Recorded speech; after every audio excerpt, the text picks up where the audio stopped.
Praise the Lord! Magandang gabi po. Hallelujah. Welcome pong muli kayo sa Cheer Up the World Works program. Amen. Sa pagtuturo ng ating banal na espiritu ngayong gabi. Amen. Nawa po ay makinig po ang bawat isa. Opo. So baka may kaibigan mo na iyong i-welcome na tagapanood natin. Welcome po sa mga kaibigan dahil sa Cagayan. Hello, ang layo ha. Bagamat malayo, malapit rin dahil sa salita ng Diyos. Ano bang salita doon? Anong Cagayan? Ilocano po. Marunong ka? Medyo. Paki-welcome mo naman sila sa salitang Ilocano, kaya mo, o kahit good evening man lang. Naimbag nga rabii, agkasapsat ko ti Apo. Amen. Purihin ang Panginoon. Yun. So, praise God, welcome po sa inyo, no? So, Sister Mercy, baka sa ibang bansa naman, yung kaibigan mo. Hello to Rajiv Astana. Hello! Hi! How are you, sir? Welcome to this program. To this program, Cheer Up the Word Works. Amen. Okay? So, you listen to us. Okay. So, praise the Lord. Saan man dako kayo ngayon, naroon? Nasa trabaho, nasa negosyo, nasa biyahe, sa inyo pong pakikinig, samahan po kayo ng Panginoon. Naniniwala po ako na ang presensya ng Diyos na amin pong kasama ngayon ay siya rin kasama nyo sa lugar na kung saan ay naroon po kayo ngayon habang nakikinig po sa programang ito ng Cheer Up the World Works. So makikita po natin ang programa pong ito ay ang layunin o ang naisin ay madala po sa inyo ang salita ng Lord na ang salita ng Diyos na yan ay nagtatrabaho po talaga. Gumagawa po ito, buhay ang salita ng Lord. Tayo po ay nasa topic pa rin po ngayon, hanggang ngayon, ng pag-ibig ng Diyos. Nung nakaraan, kami pong dalawan, Sister Mercy, wala po si Sister Lina, ay tinapik pa rin natin ang pag-ibig at napakaganda po ng pagkakapresent. No? Ngayon po, ibibigyan po natin ng pagkakataon sa Sister muli na ibahagi sa atin ng maraming bagay pa patungkol sa pag-ibig po ng Panginoon. Pero bago yon, Sister Mercy, ngayon lamang po namin gagawin sa programang ito yan. Susubukan po namin kumanta dahil ito pong kantang ito, actually siya lamang pong kakanta, kami po ay makiki-worship lamang, ay maganda po ang nilalaman. Sister Mercy, pwede bang ikaw namang magsabi sa kanila? Hallelujah. Hallelujah. Ito po ang pagkakataon na ibukas natin ang ating mga sarili na para maunawaan nating mabuti ang mga ipapahayag na salita mula sa salita ng Diyos. Ang mensahe mula sa salita ng Diyos. Para tayo matuto, maunawaan kung paano natin lalakaran at isasabuhay ang salita ng Diyos na ating maririnig. Ito na po ang pagkakataon na maging bukas ang ating sarili sa salita ng Diyos. Amen. Amen. Hallelujah. Ano po bang ating aawitin? This is your season po. This is your season. Hallelujah. So, pagkakataon mo. Ito yung panahon. Alam mo, bago po tayo umawit, alam mo kaibigan, kapatid, no? Ng mga kapatid, kapag hindi natin sinabi kung sino tayo dahil sa pagkakagawa ng Diyos sa atin, ang magsasabi ay si Satanas. Pag si Satanas ang nagsabi kung sino ka, sigurado puro down ang maiisip mo. Pero sinasigurado po namin sa inyo, ang Diyos po ay pag-ibig, napakabuti, at nais niyang ipaalam sa iyo na ito yung panahon mo. Hindi ito yung panahon ng pagbagsak, ito yung panahon ng pag-aangat ng Diyos sa iyo at kamtin mo ang katuparan ng mga sinabi niya at mga katugunan ng mga pinalangin mo. Mamaya marami po tayo maintindihan, pero awitin po natin ito, Sister Mercy. Ang title po ay This is Your Season. Hallelujah. Pakinggan po natin at unawain natin ang bawat mensahe ng awiting ito. Amen. Na this is your season. Kapela po ito, ha? Wala po tayong tugtog. Sige po. The word is a seed. When planted and watered, grows to be great. You can be anything you want. You can achieve all your dreams if you only believe. The word is a seed. When planted and watered, grows to be great. You can be anything you want. You can achieve all your dreams if you only believe. The Word of God is here today. Amen. and it's working inside of you. Would you believe it? Dare to receive.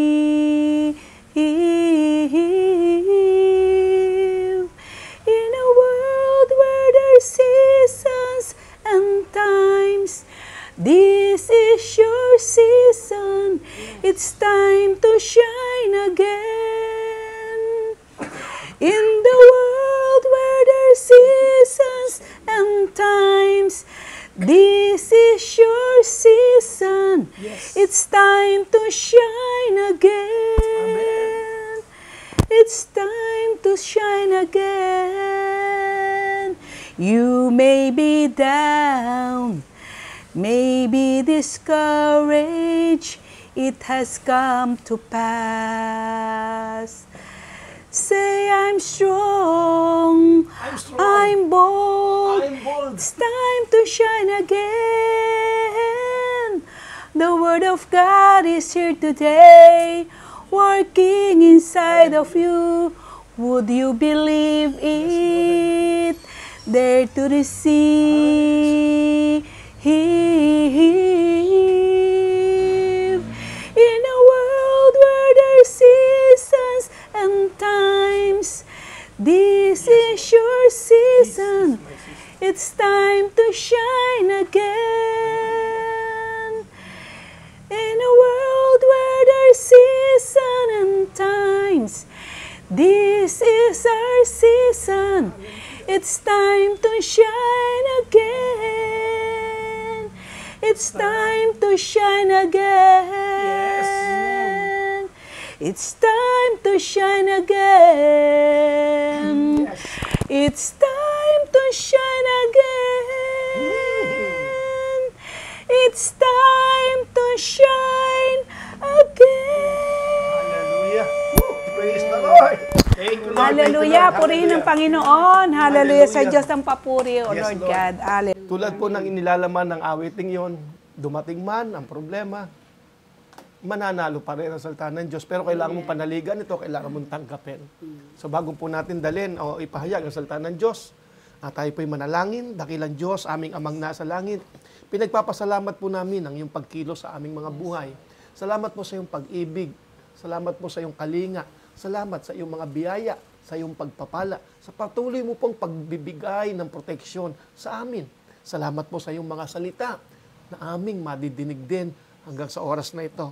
Naalala ko pong sinabi ng awit 107 verse 20, You sent forth your word and healed them at iniligtas mo sila. Yes, Lord. Yung mga pinagpadalan mo ng salitang yon, sa iniligtas ng salita mong ito na pinadala Yes, Lord. sa mga taong naratna ng salita mo, iniligtas mo sila sa kapahamakang maaaring sana ay dumating. Amen. Purihin ka, O Diyos. Thank you, Lord Jesus, sa iyong pag-ibig, pagmamahal sa amin. Salamat sa pagbibigay mo po ng buhay sa amin. Salamat. Hallelujah. Thank you, Lord, for giving us the right to use your name. The name of Jesus. And thank you, wonderful, precious Holy Spirit of God, for your manifested presence in the midst of us, maging sa bawat kapatiran, kaibigan na nakatutok po sa programang ito ngayon, nakikinig at nanonood. Salamat po, Banal na Espiritu Santo. Yes, Lord. You receive your miracle right now, kapatid. This is your time to shine again. Power of the Holy Ghost. Receive. Hallelujah. Oh, Father, we give you praise. We give you glory and honor. In Jesus' name, Amen. Amen. Amen. Amen. Amen. Sister Lina, sige nga po. Bago po tayo dumako do sa mismong topic natin, habang umaawit yung ating kapatid, nag-reveal po. Meron pong salita ng Diyos na dumating sa akin. Saan po yun? Dito sa awit 1. Awit 1, wow. Awit 1. Awit chapter 1. Ang ganda sa pandinig ng tunog ng pahina ng Biblia. Hallelujah. Ito'y isang musika sa aking pandinig. Awit chapter 1. Verse 1 hanggang sa mga sumusunod na talata po. Amen. Sige Ito po. po. Mapalad ang taong nakikinig sa payo ay hindi nakikinig sa payo ng masama. At hindi sumusunod sa sa masama nilang halimbawa. Hindi siya nakikisama sa mga kumukutya at hindi nakikisangkot sa gawaing masama. Number 2, verse 2, salip kasiyahan niyang sumunod sa kautusan ni Yahweh. Binubulay-bulay niya ito sa araw at gabi. Verse 3, katulad niya'y punong kahoy sa tabi ng isang batisan, laging sariwa ang dahon at namumunga sa takdang panahon. Anuman ang kanyang gawin, siya'y magtatagumpay. Hanggang doon lang po tayo. Napakabuti po ng Diyos sa bawat isa sa atin. Kung patuloy na mananalig at isusuko natin ating buhay sa Diyos, 100% magtatagumpay tayo.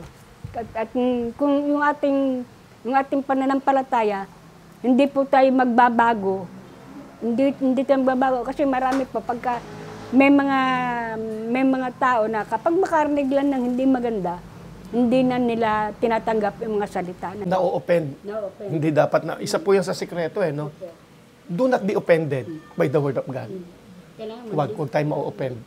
Kailangan po, no turning back. Pag tinanggap natin ating Panginoon sa Awit ni sister yun no turning back. Ano nga lyrics nun? I have decided. Once na nag-decide tayo, ano na nga pangalan ng friend natin na nasa ibang bansa? Arjiv Astana. Hello, Arjiv. Astana. Once we decided to follow Jesus, no turning back. Amen. Sabi nga sa Bisaya ba yun? Padayon. Move on. Tama ba? Padayon. No? Move on. Hallelujah. Tuloy-tuloy lang. Walang turning back, no turning back. Kahit na whatever you hear, whatever situation you had, no turning back. Hallelujah. Continue your eyes to the Lord. Focus your eyes Focus on the Lord, on Jesus. Sa purihin ng Panginoon. Salamat po. Pasensya na po kayo, pinipilit namin mag-English, ha? English Carabao. Kasi dadako na po tayo sa tagang topic ng gawain nito, Cheer Up the World Wars. Sa ating topic ngayon, pag-ibig ng Diyos. Pag-ibig ng Diyos The love po of ang God. talagang Oo. Sa English, the love of God. The love of Jesus. Hallelujah. Sweet and marvelous. Kahit tono, kahit mali ang tono, sige lang. Dito po sa Lamentation, chapter 3. Lamentation o Panaghoy sa Talog. Ito. Chapter 3, verse 22 hanggang 26. Chapter 3, verse 22 hanggang 26. Okay. Ito po ang sinasabi sa salita ng Diyos. Pag-ibig mo, Yahweh, ay hindi nagmamaliw, kahabagan mo'y walang kapantay. Verse 23, ito ay laging sariwa bawat umaga, katapatan mo'y napakadakila. Verse 24, si Yahweh ay aking, sa Kanya ako magtitiwala. Verse 25, si Yahweh ay mabuti sa mga nananalig at umaasa sa Kanya, kaya pinakamainam ang buong tiyagang umasa sa ating kaligtasan, si Yahweh ang may dala. Purihin po ang salita ng Diyos na ating pag-aaral at pagbubulay-bulayan, na habang tayo nagtuturo, kami rin po ay natututo. Kaya purihin po ang salita ng Diyos. Ang sinasabi po rito, ipinakikilala kung sino talaga nagbigay kung sino talaga nagdala ng unang umibig sa tao. Dahil pinakikilala dito ni Jeremiah na kailangan nating i-acknowledge kung sino ba yung Diyos na nagdala ng ating kasalanan doon sa krus ng Kalbaryo. Siya yung Diyos na bagamat wala siyang kasalanan, bumaba siya dito sa lupa para siya Nag-anyang tao, sa anyang tao, nagkatawang tao. Na siya nagkatawang tao para yung ating kasalanan na dapat na tayo ang mapaparusahan, pero inako niya lahat. Dapat po lagi po natin Pag-ibig yan. At ang isa pa po, ang tao po kasi, na-acknowledge lang nila yung kapag-ibig ng Diyos kapag dumadating ganito Semana Santa. Ang ibig mo sabihin, talagang nagkakaroon lang sila ng pagbubulay sa Diyos. Pagdating ng mga panahong may ipinagdiriwang na kagaya ng Mahal na araw, ang tawag natin dyan, ano? Oo. Kaya dapat po araw-araw. Araw-araw po natin kikilanlin yung Ang kanyang pag-ibig. kabutihan at ang pag-ibig niya sa atin. Dahil habang ating kinikilala at binubulay-bulay lagi yung salita ng Diyos, yung ating kalooban, nadadama natin yung sumisigla tayo. Amen. Kaya sasabi, laging sariwa. Natatabunan yung mga alalahanin, natatabunan. Actually, pwede ko po bang basahin sa King James itong, yung verse 22. It is of the Lord's mercies that we are not consumed because His compassions fail not. Wow. Okay, ito po sabi sa isa kong Tagalog, ang pag-ibig at awa ng Panginoon ay walang katapusan. Pag sinabing walang katapusan, ano man ang mangyari, nasaan ka man, anumang level ka na, hindi napuputol ang pag-ibig at awa ng Panginoon. Walang katapusan. At saan sabi niya ito? Iyan ang dahilan kung bakit hindi tayo lubusang nalipol. Sabi ni Jeremiah, yan ang dahilan, yung awa at pag-ibig ng Diyos na walang katapusan. Ibig sabihin, unconditional yan. Unconditional talagang pag-ibig ng Diyos at awa niyan. Sabi niya, itong dahilan kung bakit hanggang ngayon, hindi tayo nagagapi. Yan din ang dahilan, kaibigan, kapatid. Pero sinabi ni Sister kanina, kailangan i-acknowledge natin o kilalanin natin. Kailangan natin kilalanin, alamin, intindihin, at isaisip ang katotohanan na ang Diyos ay mabuti. Ito'y hindi nagmamaliw. Ibig sabihin, napakahalagang yun ang ilagay natin imbis na umangal. Actually, meron po akong friend, no? Nakakalungkot. Friend sa FB, na hindi ko po siya namit ko na siya palang isang beses dahil pinasyalan ko siya ron, pinag-pray dati nung panahon ng pandemic, no?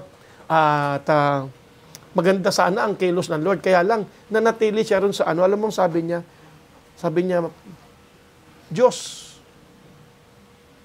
hiningi ko po ang ganito, pangit ang dumating. Hindi, sabi niya gano'n.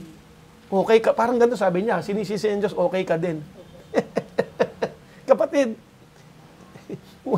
walang pangit na ginawa ang Diyos atin.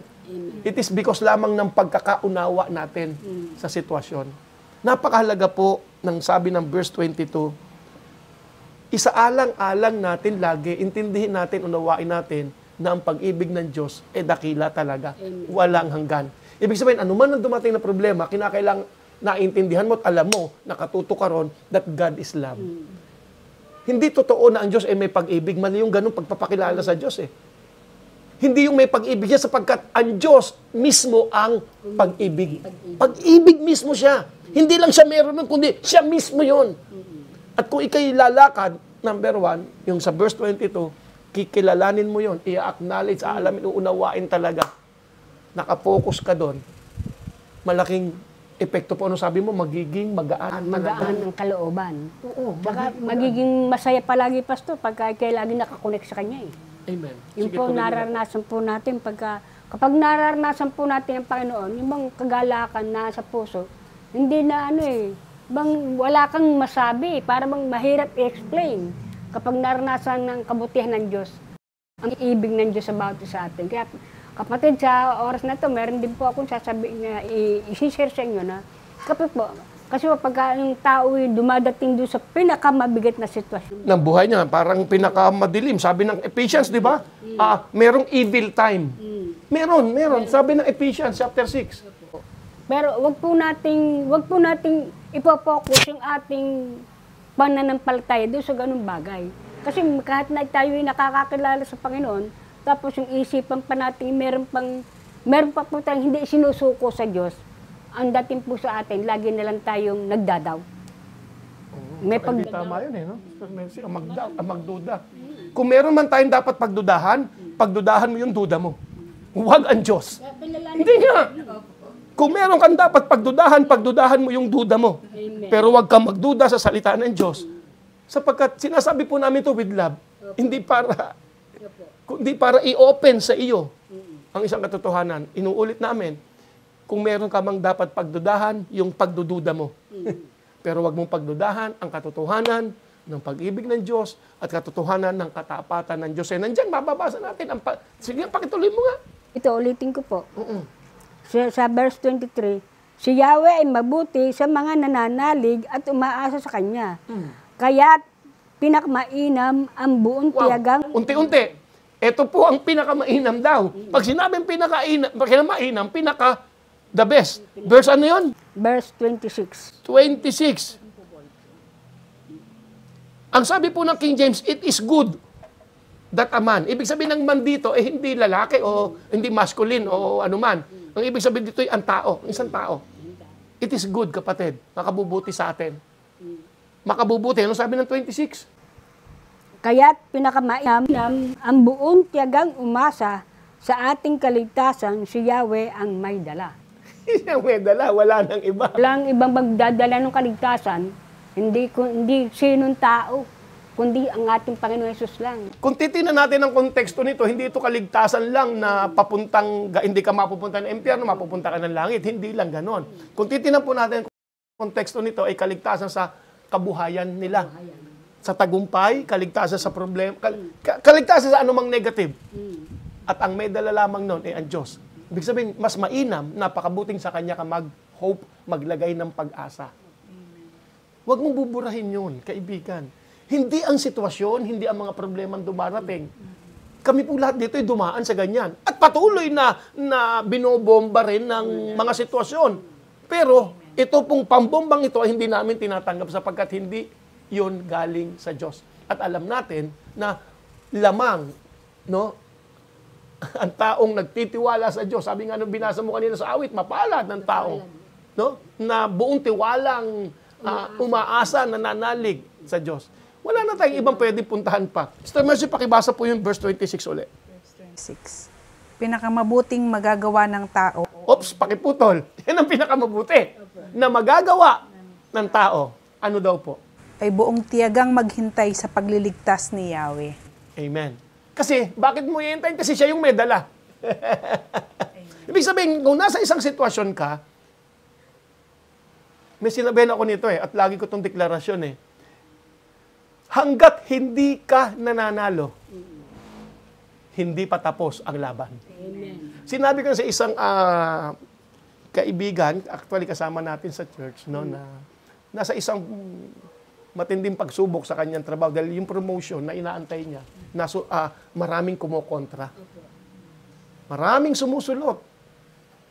Ang sabi ko sa kanya, sister, hanggat hindi ka nananalo, hindi pa tapos ang laban. Amen. At ayun nga po nangyari, kahit sa kabila ng maraming oposisyon, maraming gustong mag-down sa kanya. Kontra at gusto siyang ibagsak, nanalo ang kalooban ng Lord. Siya po ay nakamit din niya isang posisyon na pagiging director ng isa sa ating government agency. Praise God, nakita niya. At marami pong ipagagawa ang Diyos sa kanya ron. At makatutulong sa ating bansa talaga ang pagkakalagay sa kanya ron.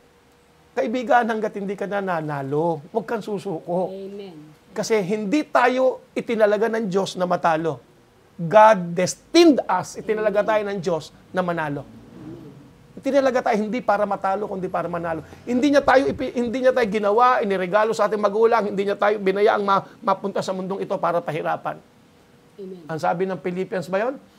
Sigurado ako rito na ang magandang bagay na sinimulan ng Diyos sa iyo ay Kanyang kukumpletuhin hanggang sa Kanyang muling pagbabalik. Kukumpletuhin niya yan. Kaya, amen. Mag-antay lang, magtiyaga lang. Ang sabi ng Jeremiah, ng Isaiah, I think sa chapter 61 yun, pagdating ng takdang panahon, mangyayari ang magaganap ang naisin ng Diyos. Pagdating ng takdang Kasi panahon. tinakdangan yan. Oo. Itinakda ng Diyos sa iyo ang tagumpay mo. Jeremiah 29:11, ano sabi ron? Pakibasa, huwag natin kabisaduhin. Hallelujah. May kumagat na sa... Okay, ano sabi ron? Jeremiah, katabi na namin ng Lamentation, Jeremiah. Magkapit bahay yan Siya ang sumulat pareho niyan. Dito, Jeremiah 29 verse 11. Opo, 29 verse 11, anong sabi diyan?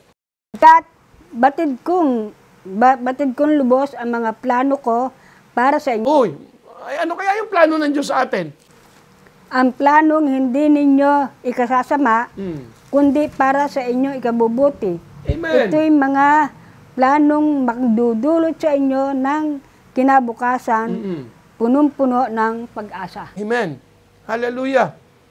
Hindi nahanap ko kasi dito sa Isaiah sinabing yung sa takdang panahon, ang Diyos ay sa takdang panahon Ano sabi ron? Sister Mercy, pakibasa uli sa iyo. Jeremiah 29:11. Lamang ang nakakaalam ng mga panukalang inihanda ko para sa ikabubuti ninyo at para dulutan kayo ng pag-asa sa hinaharap. You see, kaya dapat lang mag-antay sa Lord Ano man ang sitwasyon, ang Diyos ay pag-ibig. Tatandaan mo yan. At ang taong umiibig, halimbawa sa taong umiibig, talagang hindi niya nanaisin ang iyong ikababagsak. Ang iisipin nito ay, actually may sinabi sa Bible ang Diyos ay naghahanap ng magagawa niya ng mabuti. Amen? Hindi siya naghahanap ng taong paparusahan niya. Ang hanap ng Lord ay yung magagawa niya ng mabuti. Sister, pakituloy pa yung binabasa mo. Ito po, ito yung sasabi niyo sa Isaiah. Isaiah chapter 61? 46, verse 11. Hindi. Sige, pero hindi yan. Sige, pakibasa mo ang nakita mong yan. Ito. May tinawag na akong mandirigma sa silangan. Hindi yan yung Ito yung letter B. Sige. At isasagawa ang lahat kong balak. Ako ang nagsasabi nito at alam tiyak na matutupad. Oo. Lahat ng plano ng Diyos, sigurado matutupad. Pero hindi yung eksaktong When time has come, the right time has come, I, the Lord, will make it happen. Yun ang sabi ron. Okay? Sister, pakituloy ang ating Lamentation, chapter 3. Chapter 3. Doon po sa ating pag-aaralan, kahit na anong sitwasyon, kahit na anong kabigat ng sitwasyon na naranasan natin, ipapadama pa rin sa ating ng Diyos ang pag-ibig. Kahit na tayo lumiliko, kahit tayo lumalayo doon sa salita ng Diyos, imbis na yung tayo lumalapit sa Kanya, iba yung ating ginagawa. Pero ang Diyos hindi. Patuloy ka niyang mamahalin. At dahil sinabi po sa Romans 8, basahin po natin sa Romans 8. 32. 35. 35. Romans 8. 35 to 39. 35 to 39. Ito po. Pabasa natin kay Sister Mercy. Hanggang 39, Sister Mercy. 35 to 35 to 39. 35 to 39. Dahil lang po medyo malabo ang wait po. 35. 35. Sino ang makapaghihiwalay sa atin sa pagmamahal ni Kristo? Oops. Ang paghihirap ba, ang kapighatian, ang pag-uusig, ang gutom,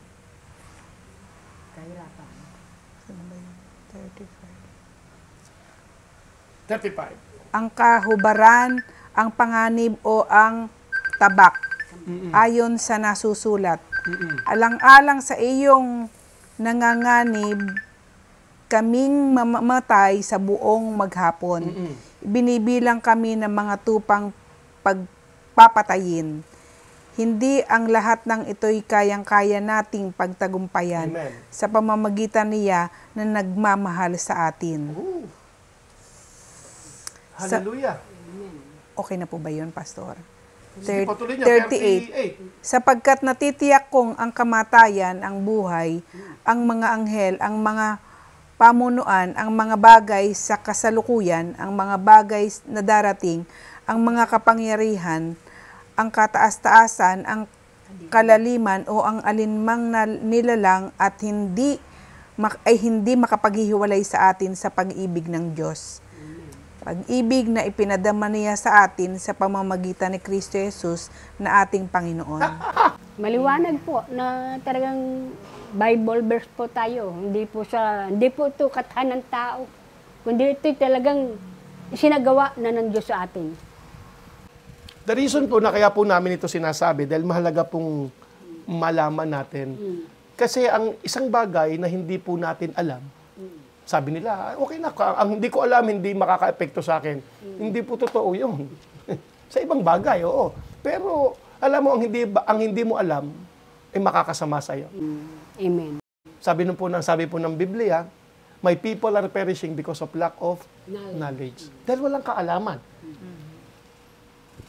Kaya po, sa ating buhay, ang tunay na daan ng tagumpay ay ang Diyos.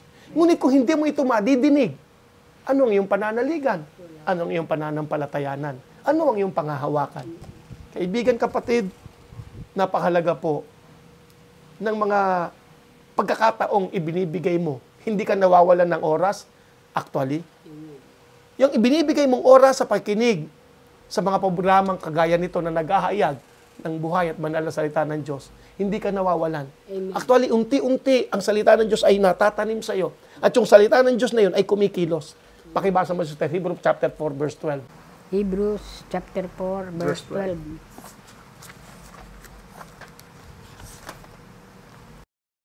Ang salita ng Diyos ay tulad sa... Oh, sige po, opo. Hebrews chapter 4, verse 12. Sige, matapos doon. Yan, magkakapit bahay niya sila Santiago. Bagong-bago kasi Biblia mo, kaya dikit-dikit pa. Hebrews chapter 4, verse 12. Hebrews chapter 4, verse 12. Amen. Ang salita ng Diyos ay buhay at mabisa. Mabisa. Ano daw? Buhay at mabisa. Ang anumang buhay ay gumagalaw. Amen. Ang anumang buhay, ang madaanan ng buhay, kung patay man ito, ay kayang buhayin. Amen? Amen. Ang salita ng Diyos, buhay. Kaibigan, kapatid, buhay. Alam mo, marang eto na lang ang sabi ng iba kasi, ginawa ko na ang lahat. Bakit pumalpak pa rin? Well, totoo. Ginawa mo na ang lahat. Siyempre, yung alam mo lang ang ginawa mo. Lahat ng alam mong sa tingin mo'y tama, ginawa mo. Pero kapatid, meron ka marahil na hindi alam at yun ay galing sa salita ng Diyos na pag nalaman mo, ini-apply mo. Hallelujah. Amen? Amen. Don't lose heart. Huwag mawala ng pag-asa. Patuloy na ang Diyos ay naghahanap katulad mo ng gusto niyang kilusan o ng kakilala mo. Huwag mo sabihin, ay, sa ngayon wala naman akong problema. Dumarating ang pagsubok sa lahat ng tao. Pagdating noon, alalahanin mo lamang the Word of God, which is the sword of the Spirit. Yan ang ating tabak. Ano sabi ron? Ang salita daw ng Diyos ay Buhay. at Mabisa. mabisa, Mabisa. makapangyarihan. Matalas. Matalas kaysa alinman tabak. Mm. Nasa magkabilay may talim, ito'y tumatagos maging sa kaibuturan ng kaluluwa at espiritu, At ng mga kasukasuan at buto, at nakakaalam ng mga iniisip at binabalak ng puso. Amen? Ang salita ng Lord, kaya binanggit din yung magkabilay tabak, marami ibig sabihin yan, marami nagpapaliwanag yan, pero gusto ko maintindihan mo, ibig sabihin, walang hindi kayang i-penetrate ang Word of God. Ganon siya katalas. Magkabilay tabak ika, yung sabi ng iba, yung isa'y sumusugat, yung isa'y nagpapagaling, anyways, ito po yun. Walang hindi kayang i-penetrate ang Word of God. Gano'n man kabigat, kalaki ang bundok na yung problema, kayang i-penetrate ng salita ng Diyos. Ngunit nasa sa iyon, kailangan mo ito'y madinig, bayaang kumilos sa buhay mo. Siguro sa amin pong pagtatapos, okay lang muna, no? Marami pa tayong panahon. Nais ko pong idagdag natin. Meron pong dalawang uri ng tao kasi eh. Tingnan natin muna. Jeremiah chapter 17. Jeremiah chapter 17.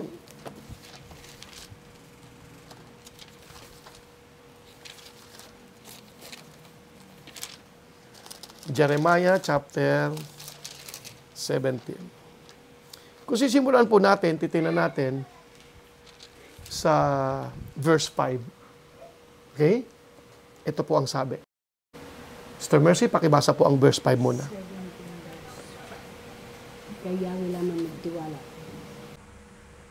Sinasabi ni Yahweh, Okay, sinasabi ni Yahweh. parurusahan ko ang sinumang tumatalikod sa akin Yan po ang pagkakasabi ng Tagalog. at nagtitiwala sa kanyang kapwa. Okay, ito po ang sabi ng King James. Sa lakas ng mga taong may hangganan ang buhay. Okay, pakiputol po, Sister Mercy. Ang sabi po ng verse 5 ng King James, Thus saith the Lord, cursed be the man that trusted in man. Ibig sabihin, may taong may taong sumpa ang alam. Sumpa ang kanyang buhay. Hindi dahil talagang gusto siyang pahurapan, sumpahin ng Lord. Ang pagkakagamit kasi ng Tagalog dyan ay medyo, yan ang pagkakasalin niya. Medyo lihis. No? Sa katotohanan. Ang sabi ng Lord ay may taong cursed man. Taong sumpa. Ano daw ang palatandaan ng isang taong sumpa lagi ang dumarating. Ito po ang sabi niya. Pakibasa po ang verse 5 uli. Nagtitiwala sa sarili niyang lakas. Amen? O sa tao. Kapag gano'n natin ginawa, ang tao ginagamit talaga ng Diyos. Hindi naman sinabi ng Diyos na magic eh. Talagang gagamit ng tao ang Diyos. Pero ang tiwala ay hindi dun sa kakayanan ng tao sapagkat siya ginamit din ng Panginoon. And praise God, ina-acknowledge natin, kinikilala natin ang sinumang tao na ginagamit ng Lord para makapagdala sa atin ng nais ng Diyos na maganda. Kinikilala natin yan. No? Parang ganito, may isang kwento eh. May isang pamilya na walang-walang pagkain, panahon noon ng gera, ng taghirap. Ang pamilyang ito ay nanalangin na Panginoon, salamat po, ikaw ang magpo-provide ng aming pangangailangang pagkain. May mga anak siyang magugutom eh. So meron po silang kapitbahay at kumatok. At yung kapitbahay na to lagi niya sineshare ng Word of God pero hindi naniniwala sa Diyos. Okay? So kumatok. Ang sabi niya, meron akong mga sobrang pagkain. Mabuti naman ang kanyang kalooban eh.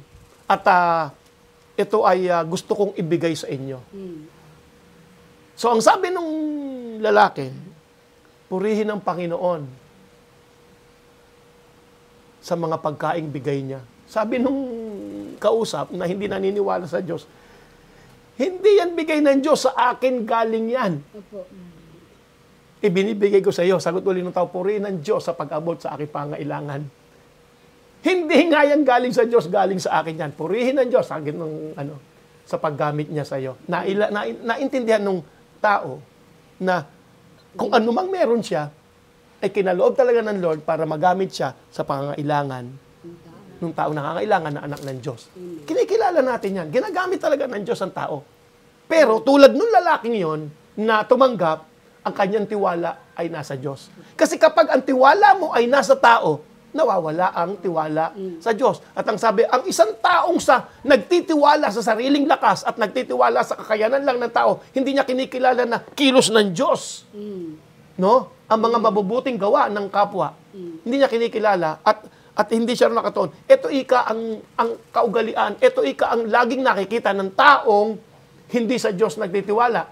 Pakituloy po ang basa. Verse 6. Yung taong nagtitiwala sa sariling lakas at sa kamay ng tao o sa lakas ng tao. Verse 6. Verse 6. Ang katulad ni halamang tumubo sa ilang, sa lupang tigang at sa lupang maalat, na walang ibang tumutubo, walang mabuting mangyayari sa kanya. Ngunit, okay. Ngunit maligaya ang taong nananalig kay Yahweh. Pagpapalain ang... Okay, ito po ang sabi ng King James. Ayan po minsan mabigat sa Tagalog eh. No? Ito po ang sabi ng King James. For he shall be, verse 6, like the heat in the desert, and shall not see when good cometh.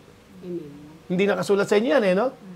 So, ang tao daw na nagtitiwala sa sariling lakas at sa kakayanan ng iba, na hindi niya kinikilalang ang Diyos ang gumalaw dun sa tao, tulad na napag-usapan natin kagabi, gagamitin to ng Lord, eh, di ba?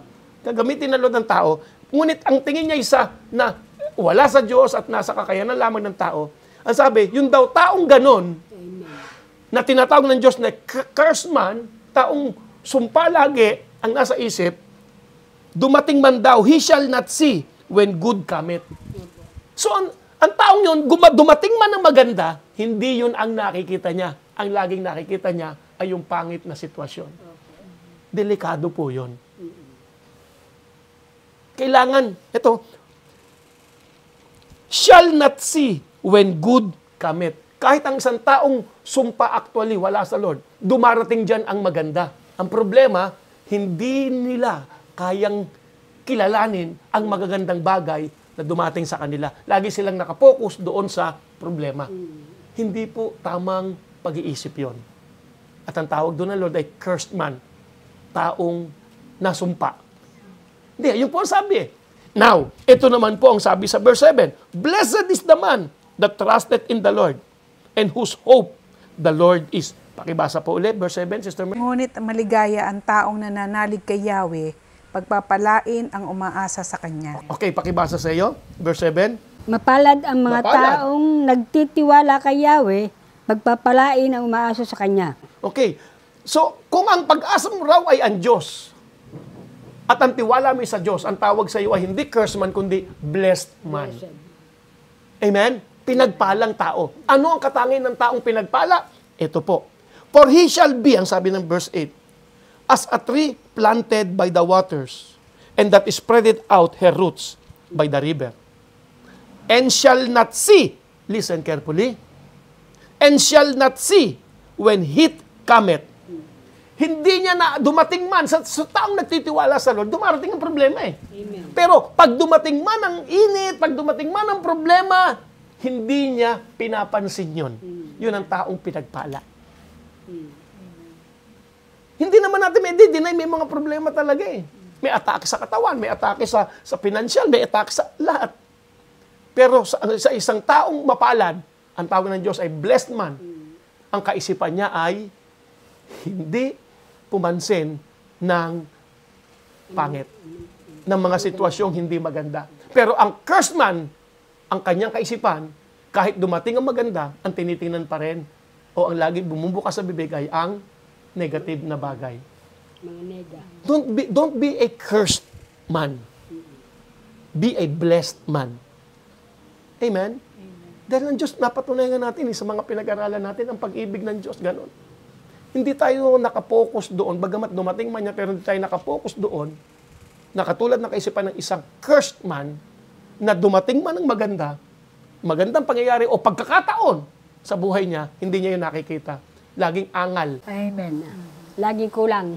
Laging nakikita yung kakulangan. Pero sa taong pinagpala, ang kanyang kaisipan ay dumating man ang problema, dumating man ng negative na bagay sa buhay niya, hindi yun ang kanyang pinapansin.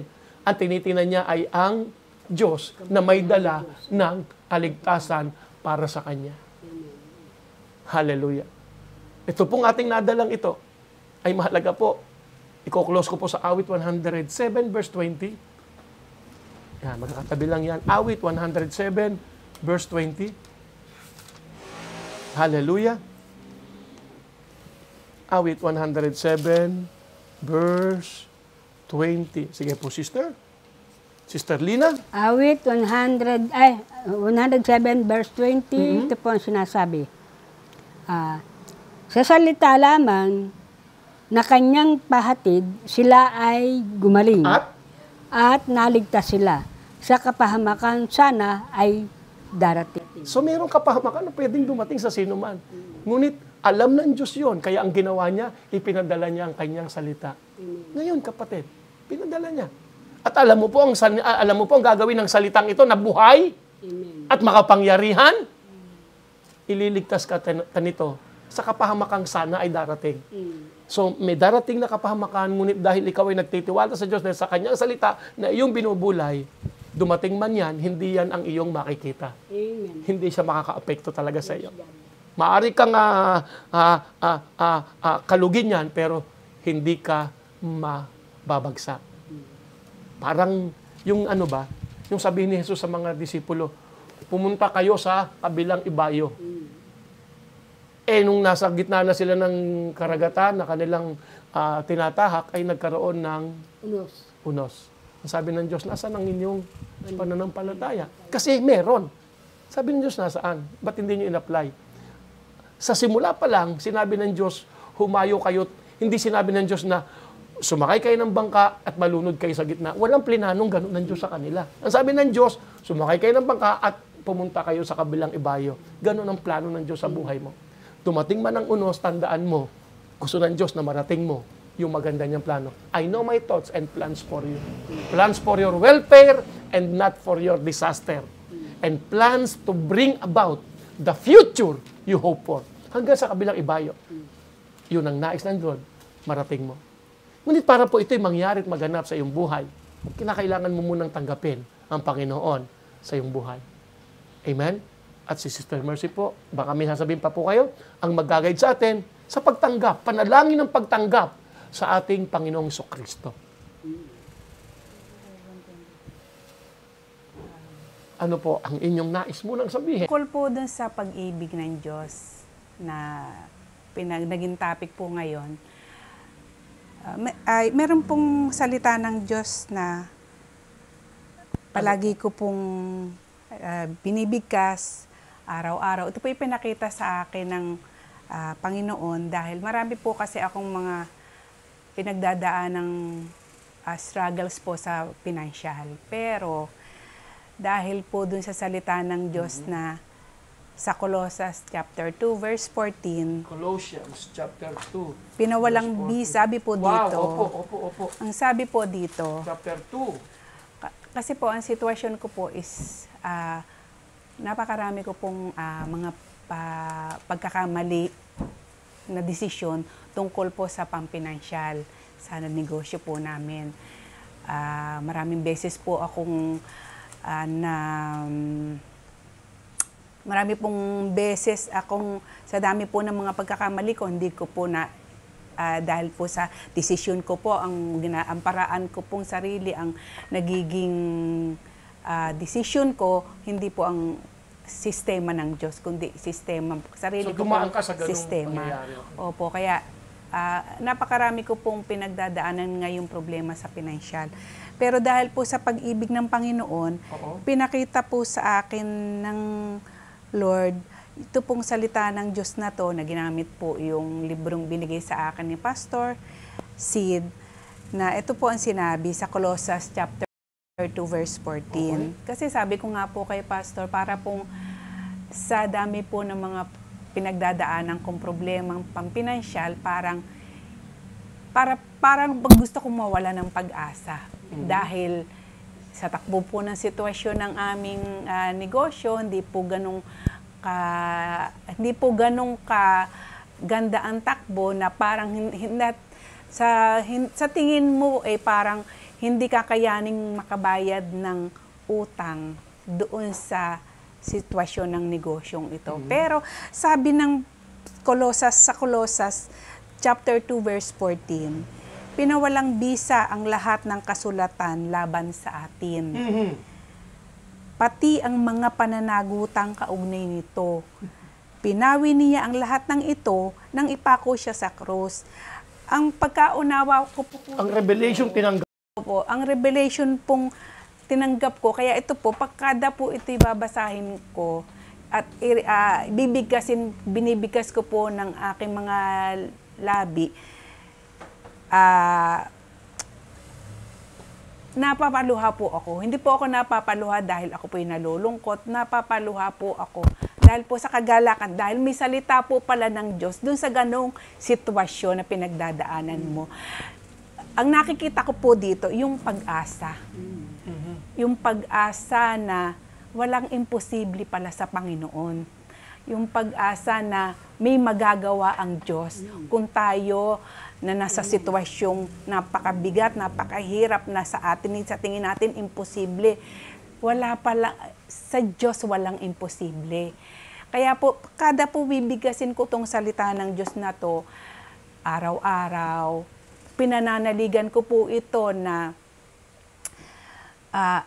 kasi sabi nga po dito pati na ang pati na pinawalang bisa ang lahat ng kasulatan laban sa atin.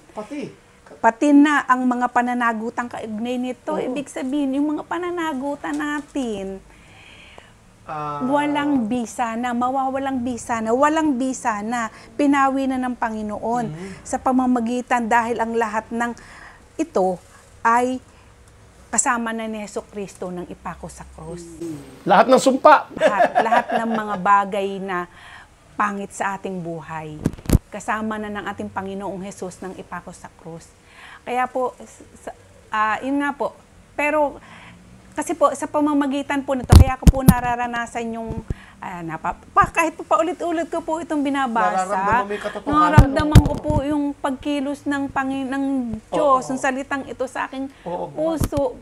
Dahil po, hindi ko po kagalakan po ang nararamdaman ko, dahil po, para pong buhay nga po, salita ng Diyos kasi Tsaka yung pong faith natin, kailangan po yung binabasa nating salita ng Diyos, pinananaligan natin, hindi po basta natin binibigkas.